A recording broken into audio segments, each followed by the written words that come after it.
వీరా గారు చెప్పండి, జగన్ గారు అబద్ధాలు ఆడకపోతే ఎట్లా, లేదా రాజకీయాలు వర్తమాన రాజకీయాలకు అనుగుణంగా చేయకపోతే ఎట్లా అని విజయబాబు గారు ప్రశ్నిస్తున్నారు. మరోవైపు ఏమో సరే అసైన్ ల్యాండ్స్ ఇష్యూ కానీ అనేక వ్యవస్థల మీద జగన్ గారి ముద్ర లేకుండా చేయాలని కూటమి ప్రభుత్వం ప్రయత్నం చేస్తూ ఉంది. వీటి మీద మీ అభిప్రాయం చెప్పండి. నమస్తే అండి, కేసీఆర్ గారికి నమస్తే, విజయబాబు గారికి నమస్తే. నమస్తే. అదేవిధంగా షోని వీక్షిస్తున్న సాక్షి ప్రేక్షకులందరికీ కూడా నమస్తే. విజయబాబు గారు చెప్పిన విషయాన్ని చాలా మంది ఈ రోజున రాష్ట్రంలో వైఎస్ఆర్ కాంగ్రెస్ పార్టీ నాయకులు గాని, కార్యకర్తలు గాని, చాలా మంది ప్రజలు కూడా జగన్మోహన్ రెడ్డి గారు మరీ ఎంత స్ట్రైట్ ఫార్వర్డ్ గా ఉంటే ఎట్లా, చిన్నదిగా కాస్త ఇస్తాను ఏదో అర్థిస్తా అన్నప్పుడు వాళ్ళు 4,000 ఇస్తానంటే మనం 5,000 ఇస్తానని చెప్పాలి అనే విధంగా, ఎందుకంటే రాజకీయాల్లో ఈ గెలుపు కోసం అని చెప్పేసి ప్రజలందరూ కూడా అనుకుంటా ఉన్నారు. కానీ తాత్కాలికంగా ఇలాగా అబద్ధాలు చెప్పి విజయబాబు గారు కూడా మామూలుగా దానికి ఒక ఎటకారం ధోరణిలో అన్నారు మామూలుగా అయితే. కానీ తాత్కాలిక ధోరణిలో మనం ఈ తాత్కాలిక విజయాలు సాధించవచ్చు, కానీ లాంగ్ రన్ లో మనం దీర్ఘకాలికంగా చూసుకున్నప్పుడు వైఎస్ జగన్మోహన్ రెడ్డి గారు ఎప్పుడు కూడా విశ్వసనీయతకి ప్రాధాన్యత ఇస్తూ మనం చేసేదే చెప్దాం, చేయలేదు మనం చెప్పొద్దని చెప్పేసి ఎప్పుడు కూడా ఆయన అలాగే ఉన్నారు.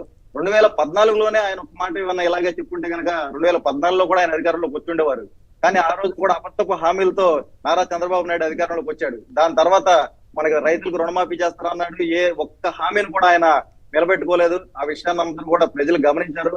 వెంటనే 2019లో అత్యధిక మెజార్టీతో మళ్ళీ వైఎస్ జగన్మోహన్ రెడ్డి గారికి పట్టం కట్టారు. వైఎస్ జగన్మోహన్ రెడ్డి గారు హామీలలో 99% హామీలు నెరవేర్చి ఈ రోజు మళ్ళీ మనం ఎన్నికలకు వెళ్ళిన పరిస్థితి. కానీ వాళ్ళు మళ్ళీ అబద్ధపు హామీలతో, మరి ప్రజలు మర్చిపోయేది అర్థం కావట్లేదు, మీరు అన్నట్టుగా ఈవీఎం ట్యాంపరింగ్ అర్థం కావట్లేదు. ఎందుకంటే గతంలో చేసిన చంద్రబాబు మోసాలన్నీ కూడా ఆయన రాజకీయాల్లోకి వచ్చిన దగ్గర నుంచి చంద్రబాబు ఇంటి పేరుగా ఒక అబద్ధాలని, మోసాల బాబు, అబద్ధాల చంద్రబాబు అన్నట్లుగా ఆయన అనేక రకాలైన హామీలు మళ్ళీ అబద్ధపు బూటకు హామీలు ఇచ్చారు. ఈ రోజు కూడా తల్లికి వందనం అనే పథకాన్ని, అమ్మఒడి అనే పథకాన్ని పెట్టింది వైఎస్ జగన్మోహన్ రెడ్డి గారు.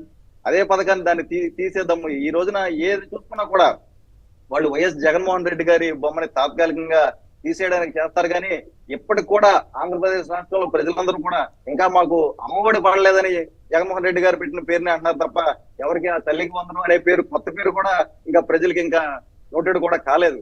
వాళ్ళు ఎన్ని ప్రయత్నాలు చేసినా కూడా ప్రజల మనసుల్లో ఉన్న జగన్మోహన్ రెడ్డి గారి ముద్రని తీయలేరు. ఈ రోజు మనం చూస్తే మొన్న ఇప్పుడు ఆంధ్రప్రదేశ్ రాష్ట్రంలో భారీ విగ్రహం, సామాజిక న్యాయ స్టాచ్యూ ఆఫ్ సోషల్ జస్టిస్ అని మన అంబేద్కర్ గారి విగ్రహాన్ని భారీ ఎత్తున విజయవాడ నగరం నడిబొడ్డున ఆయన నిలబెట్టారు వైఎస్ జగన్మోహన్ రెడ్డి గారిని. ఆ యొక్క విగ్రహాన్ని చూస్తుంటే ఈ రోజున కూటమి ప్రజలందరూ కూడా భారీ ఎత్తున ఉన్న ఆ యొక్క అంబేద్కర్ గారి విగ్రహాన్ని చూస్తుంటే అందులో వైఎస్ జగన్మోహన్ రెడ్డి గారు కనిపిస్తున్నారు. వీళ్ళకి వైఎస్ జగన్మోహన్ రెడ్డి గారు ఈ రోజున ఆంధ్రప్రదేశ్ రాష్ట్రంలో, భారతదేశంలో ఒక అభినవ అంబేద్కర్ గా ప్రజలందరికీ కూడా సామాజిక న్యాయం చేయడానికి, సామాజిక న్యాయం చేసిన వ్యక్తి, సామాజిక న్యాయం చేయాలనే ఆలోచనతో నిరంతరం ఆలోచిస్తున్న వ్యక్తి, సోషల్ జస్టిస్ కి ఒక అర్థాన్ని తీసుకొచ్చిన వ్యక్తి ఆంధ్రప్రదేశ్ రాష్ట్రంలో వైఎస్ జగన్మోహన్ రెడ్డి గారే. అటువంటి statue of social justice Ambedkar గారి విగ్రహాన్ని పెట్టే దమ్ము, ధైర్యం, అంత భారీ విగ్రహాన్ని పెట్టే ఆలోచన ఎప్పుడు కూడా చంద్రబాబు నాయుడు గారికి అయితే మాత్రం ఎప్పుడు రాదు.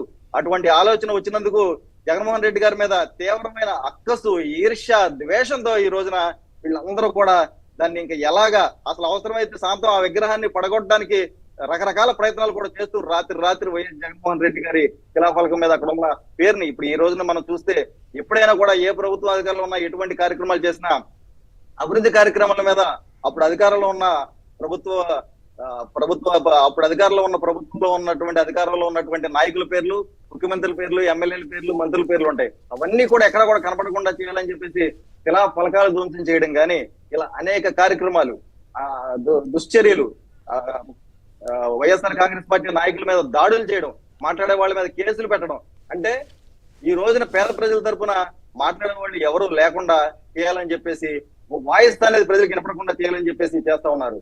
ఎట్టి పరిస్థితుల్లో కూడా దీన్ని ప్రజలందరూ కూడా గమనిస్తా ఉన్నారు. ఓకే అయితే ఇప్పుడు ఈ అసైన్డ్ ల్యాండ్ సంబంధించి గవర్నమెంట్ తాజాగా చేస్తున్న ప్రయత్నాలు, జగన్ గారు 20 ఏళ్ల పాటు హక్కు ఇచ్చినటువంటి వైనం, వాటిని మార్చేయాలని ఆలోచిస్తున్నారు. దీనివల్ల దళితులకి, గిరిజనులకి నష్టం జరుగుతుందా, లాభం జరుగుతుందా? చంద్రబాబు గారు ఎందుకు ఈ ఆలోచన చేస్తున్నారు? ఎంత జగన్ గారి ముద్ర ఉంటే మాత్రం వాటన్నింటినీ తొలగించడం కోసం తాను అప్రదిష్ట పాలు చేసుకోవడానికి కూడా సిద్ధమవుతారా చంద్రబాబు గారు? ఖచ్చితంగా సిద్ధమవుతారండి. చంద్రబాబు నాయుడు గారు ఎప్పుడు కూడా దళితులకి, పేదలకి, బడుగు బలహీన వర్గాలకి, ప్రజలకి న్యాయం జరిగే కార్యక్రమాలు చేయాలని ఎప్పుడు కూడా ఆలోచించరు.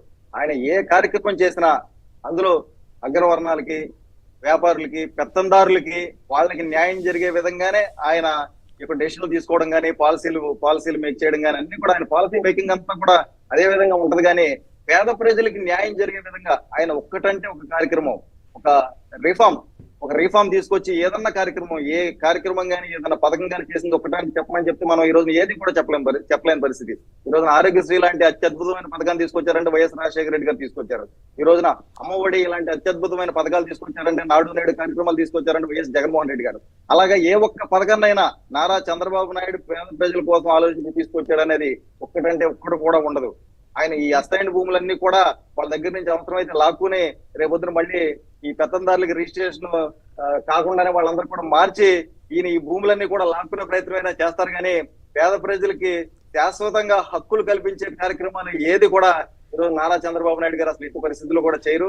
పేద ప్రజలకి ఎప్పుడు కూడా అన్యాయం చేయడం, వాళ్ళు ఎప్పుడు పేద ప్రజలుగానే ఉండాలి, వాళ్ళకి శాశ్వతమైన హక్కులు ఉండకూడదు, ఎప్పుడు చేజాచి వీళ్ళ నాయకుల మీద ఆధారపడాలనే విధంగానే నారా చంద్రబాబు నాయుడు ఎప్పుడు ఆలోచిస్తూ ఉంటారు. మొన్న కలెక్టర్ కాన్ఫరెన్స్ లో కూడా ముఖ్యమంత్రి అయిన తర్వాత జరిపిన మొట్టమొదటి కలెక్టర్ కాన్ఫరెన్స్ లో కూడా ఆయన అధికారులు మీరు ఏమి చేసినా కూడా ఆ యొక్క క్రెడిట్ మా నాయకులకు ఇవ్వండి, ఆ నాయకుల ద్వారా నాయకులు అక్కడ ఉంటారు, మీరు వెళ్ళిపోతారు, నాయకులు క్రెడిట్ ఇవ్వండి అని చెప్పడంతోనే అక్కడ మన చంద్రబాబు నాయుడు యొక్క దుశ్చర్యలు మనకు అర్థమవుతున్నాయి. రైట్.